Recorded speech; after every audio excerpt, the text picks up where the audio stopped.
Honduras, 6 de noviembre de 2025. En la publicación oficial de hoy tenemos varios temas clave.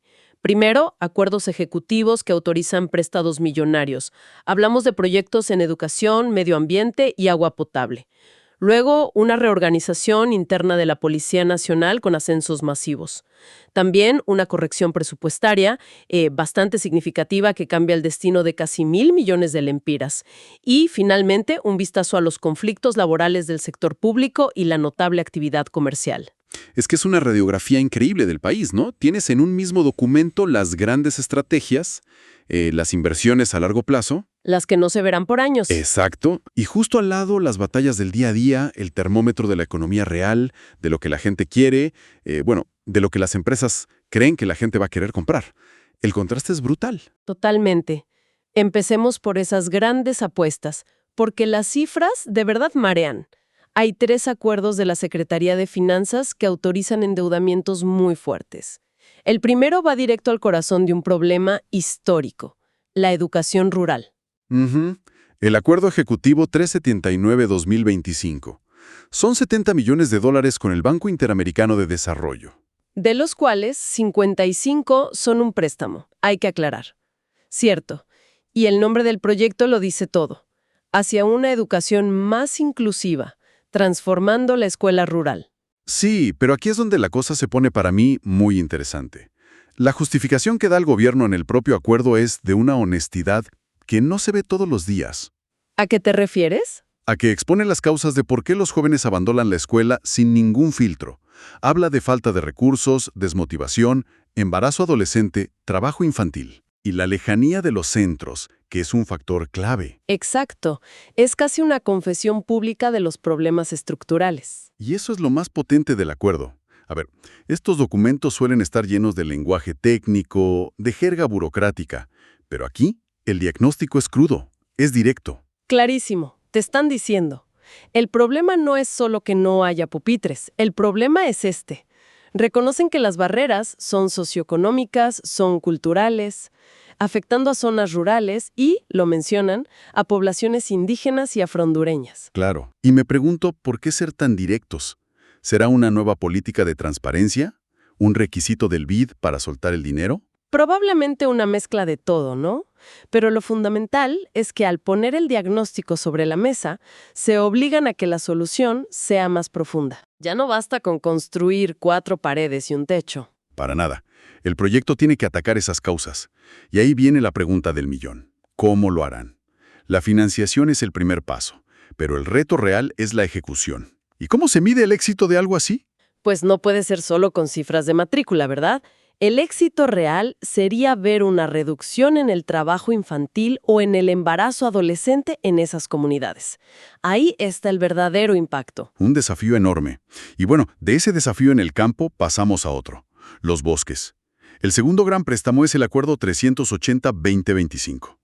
$25 millones, también del BID. Para un programa Agrobosques Sostenibles y Resilientes. Aquí la palabra clave, para mí, es agrobosques.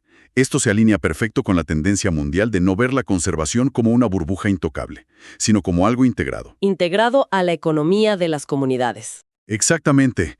La justificación del acuerdo dice que Honduras tiene una marcada vocación forestal, con más de la mitad del país cubierto de bosques.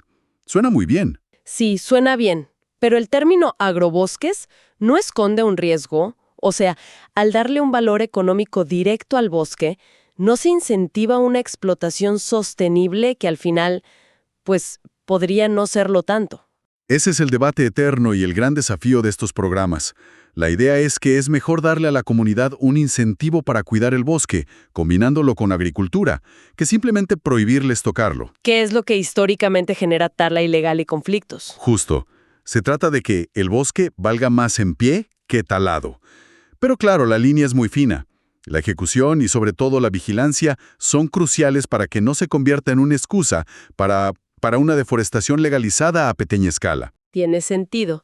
Y el tercer gran proyecto cambia radicalmente de escenario. Nos vamos del campo a la ciudad, a la capital. El Acuerdo 381-2025. Sí, un préstamo de la Agencia de Cooperación de Japón, JICA, por más de 12.000 millones de yenes, Una cantidad de dinero impresionante para un problema que es una bomba de tiempo en Tegucigalpa, el agua potable. El documento lo deja clarísimo. Las fuentes de agua no dan más de sí, la ciudad crece sin control y la infraestructura es viejísima. Esto afecta la calidad y la presión del servicio. Es el problema del día a día de cientos de miles de personas. Absolutamente. Y fíjate en el contraste. Por un lado, inviertes en educación rural y bosques, que son apuestas a muy largo plazo. Cuyos resultados quizá los vea la siguiente generación. Exacto. Y por otro, metes esta cantidad de dinero en la capital para solucionar una crisis inmediata. Refleja la tensión de gobernar en un país en desarrollo. Tienes que apagar los fuegos urgentes de las ciudades sin abandonar las inversiones estratégicas en el campo. Y la presencia de JICA también es interesante, ¿no? Sí, claro. Muestra que se buscan socios financieros más allá de los tradicionales, en la región. Una diversificación. Ok, entonces tenemos estas grandes visiones a futuro financiadas con deuda.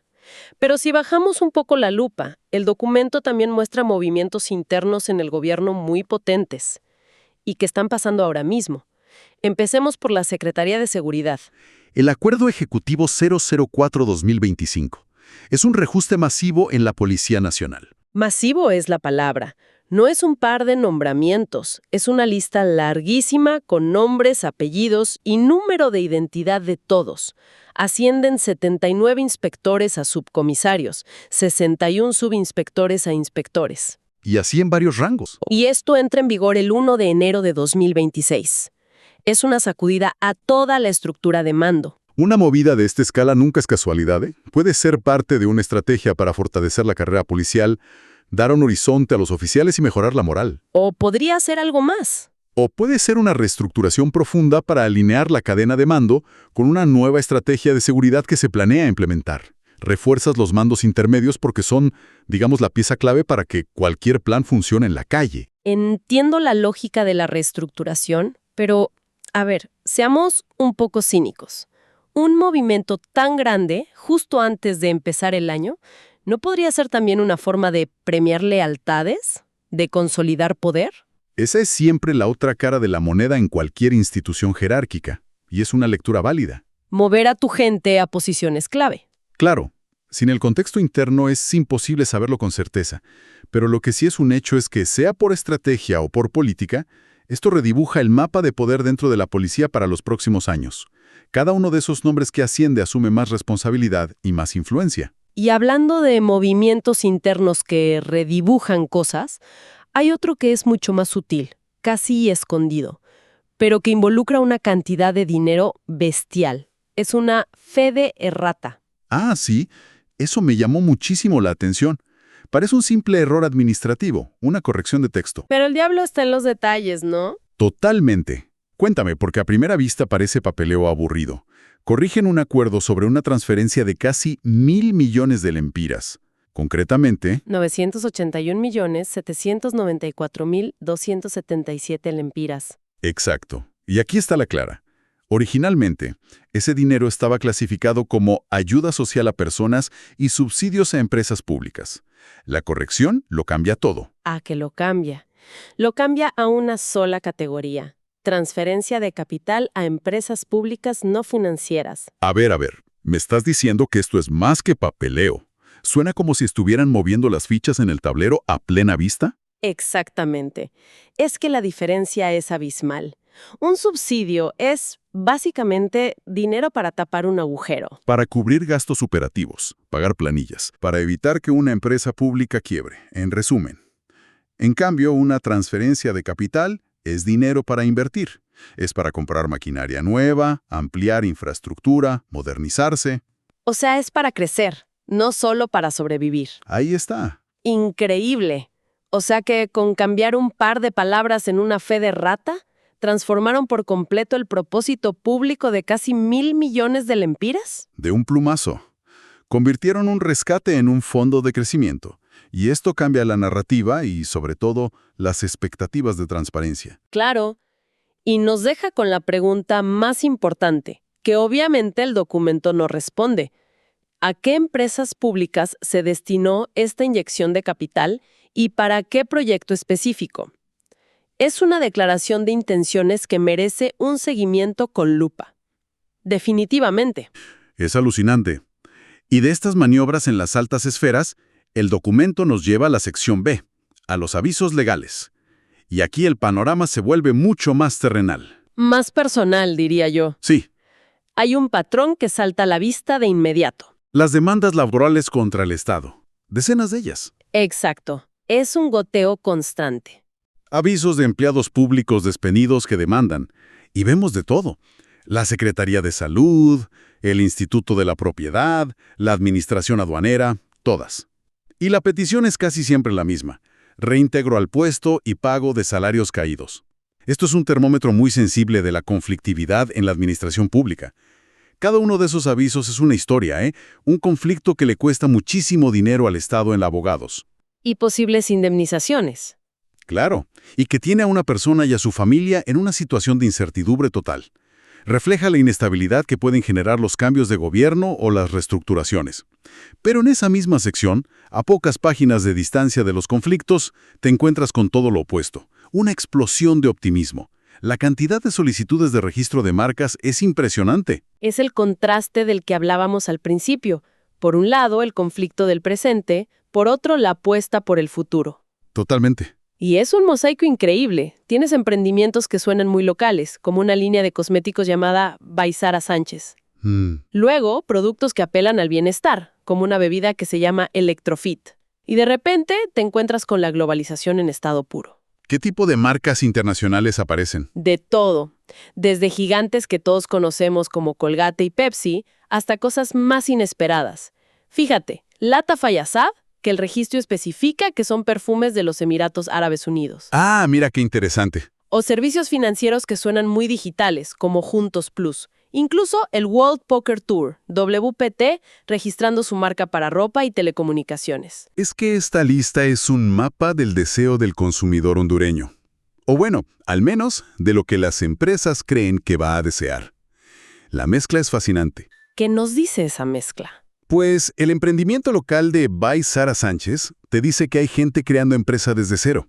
La llegada de perfumes de Emiratos Árabes te habla de un consumidor que busca productos de nicho, aspiracionales, de mercados no tradicionales. Entonces, ¿esta lista de marcas nos predice el futuro económico del país? Nos da pistas muy claras. Una marca no se registra por capricho, es una inversión y una apuesta a futuro. Y las tendencias son evidentes: cuidado personal, alimentación y bebidas enfocadas en la salud, la digitalización de las finanzas Y el entretenimiento. y la llegada de marcas de entretenimiento globales que quieren vender no solo un evento, sino todo un estilo de vida asociado a él. Son las semillas de la economía de consumo de los próximos años, sin duda. Entonces, para recapitular, en un solo día, en una sola publicación, tenemos a un gobierno que mira a 20 años vista, endeudándose para transformar la educación y el medio ambiente. Y mientras, al mismo tiempo, reconfigura su aparato de seguridad y mueve casi 1.000 millones de lempiras de gasto social a inversión de capital con una simple corrección de texto. Y a nivel de calle, tienes la tensión de los empleados públicos luchando por sus puestos, un reflejo de los problemas de la hora. Y justo al lado, el dinamismo de emprendedores y empresas globales apostando con su dinero a que el futuro del consumo en el país será brillante. Es una dualidad constante. Exacto.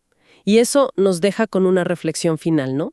Vemos a un Estado invirtiendo millones en la próxima generación en proyectos cuyos frutos tardarán décadas en verse. Mientras, los avisos legales exponen las fracturas y los conflictos de la gestión del día a día. Ese es el gran dilema. Sí. ¿Cómo se equilibra la necesidad de invertir en un futuro que es prometedor pero lejano, con la obligación de gestionar las realidades complejas y a menudo dolorosas del presente? Esa es la pregunta que parece flotar en cada página de este documento.